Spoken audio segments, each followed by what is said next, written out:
Hello, this is McD the Beast, and this is McD Sports 4 coming to you today to talk about a few events that happened the past few days, all in the NFL. Before I continue, don't forget to hit the thumbs up. Please subscribe to the channel. Greatly appreciate if you do that. So if you haven't heard, Russell Wilson got traded to the Denver Broncos for two first-round picks, a second-round pick, and a fifth-round pick. Also, Drew Lock, the tight end Font, and I forget the other guy, defensive lineman, are pretty good defensive linemen, my add, are going to the Seahawks in return. I believe the Broncos also get a fourth round pick out of this as well. The Broncos have clearly won this trade, in my opinion. Seattle, they have decided to go in full rebuild mode. I do not blame them for that because, I said to Seattle this was going to be, I think, the truth year if this was really going to work. I didn't think it was. That has Seattle going 7-10 this year, which I predicted correctly. And basically, they're going into full rebuild. Don't blame for it. But this is a haul for Russell Wilson. I still think that the Broncos win this trade. We're going to see what Seattle does. Maybe they try see what they have in Drew Lock. Carson Wentz, looks like he's going to be out in the open market. Same thing with Mitchell Trubisky. But overall, I do think that Seattle is making the right decision to go full rebuild. We'll see what else they do. Jamal Adams is on the team. I'm sure he wants out. If it's a rebuild, they probably get a second for him. There's a few other players on that team they could probably get some draft picks for. But they got to draft well. Seattle has been known not to draft that well in recent memory.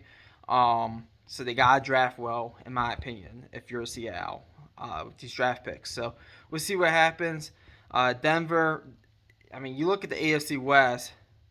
You see the Broncos with Russell Wilson. Chiefs have Patrick Mahomes. You have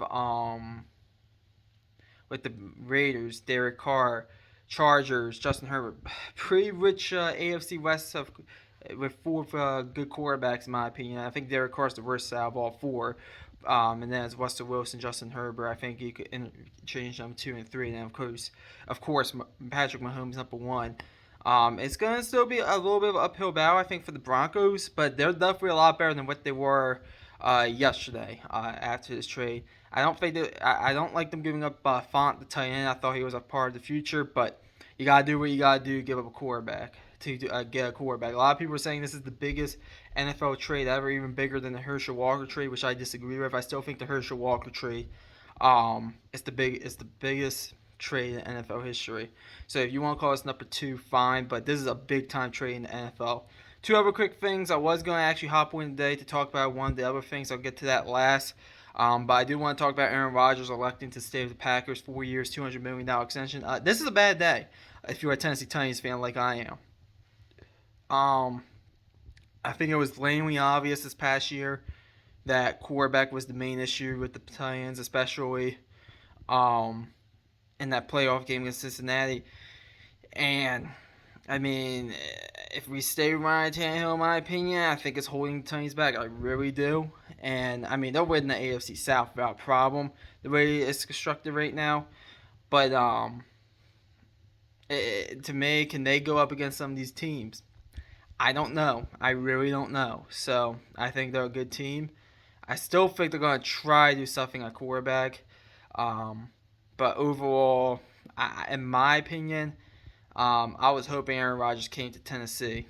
But him staying with the Packers, it's a smart move if you look at the AFC quarterbacks. The AFC has a lot better quarterbacks than the NFC right now. It's very obvious in my opinion. He's in the NFC. He's in a horrible division, the NFC North, where I don't even think a team might even not get to above 500 this upcoming season. We'll see. I think the Vikings might have a crack at, but we'll see. And it's basically him at Green Bay. It's the Packers, the Rams, maybe the Cowboys, and the Niners, and everybody else, in my opinion, NFC at this time. So I can't blame Aaron Rodgers for wanting to stay with Green Bay. And I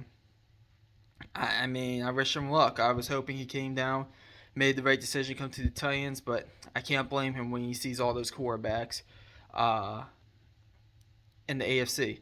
And then the last thing I want to talk about, I was gonna hop. I needed a night to think about this and sleep on what I wanted to say about this specifically.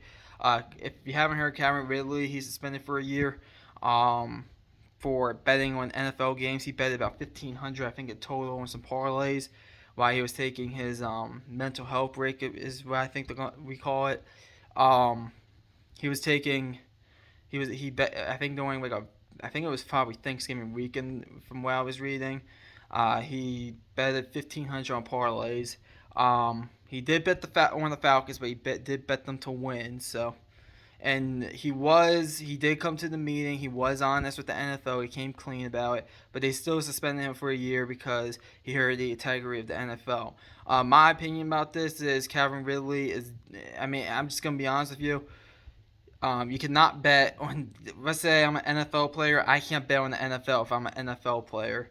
If I'm an NBA player, I can't bet on the NBA if I'm an NBA player. It's blatantly obvious you can't do that because of integrity. It's a bit of a gray area, in my opinion, because you do have all these leagues promoting sports gambling. It's becoming legal, I believe. I'm hoping by football season, it'll be the online betting that I could just do on my phone will be ready to go in Maryland. Right now in Maryland, I could go to a Arundel Mills and bet on whatever, but I can't do it on my phone yet. I'm hoping that gets passed by football season. You look at and it will. I mean, the latest I think it would get passed is October 1st, but I want it to get passed before football season, obviously. But you look at Calvin Ridley, it's just dumb.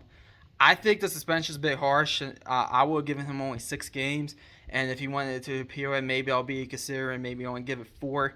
But he does deserve, in my opinion, a 4 to 6 game suspension. I don't think it should be a year, but I can't blame the NFL because it tarnishes the game. If a player getting caught betting like that, it tarnishes the game. So I can't blame the NFL. I wish Calvin Ridley luck. He'll sit out the year most likely, then come back and hopefully be better as ever. But that's just kind of my 2 cents on it. I think the suspension is a bit tough, but I do understand why the NFL did it. So just my opinions on a few things that are happening. I'm gonna try Friday to get the college football coaching higher grades out. I've been meaning to do that.